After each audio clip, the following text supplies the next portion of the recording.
చారుని రసం అంటారు.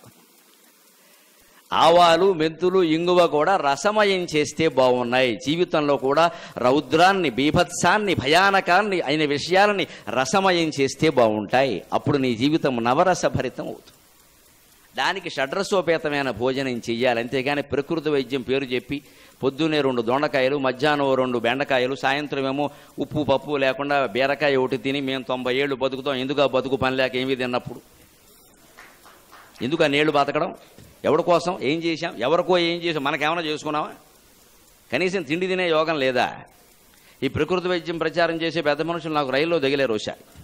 అక్కడ కూడా ఇదే ఏదో క్రైస్తవ మత ప్రచారం లాగా. నేను ఎంతకీ మాట్లాడకపోతే ఆయన నన్ను అడిగాడు, ఏమన్నా మీరు మాట్లాడట్లా అన్నాడు. మీరు ఇప్పుడు ఇంతకీ ఒక్క మాట చెప్పండి నాకు, ఈ దొండకాయలు బెండకాయలు తిని ఉప్పు లేకుండా, పంచదార లేకుండా, కారం లేకుండా, పొయ్యి మీద పెట్టకూడదుట, ఉడకబెట్టకుండా ఆ పచ్చివే అలా తింటే ప్రయోజనం ఏమిటన్నాను. 80 ఏళ్ళు గ్యారంటీగా బతుకుతారని నేను రాసిస్తా అన్నాడు.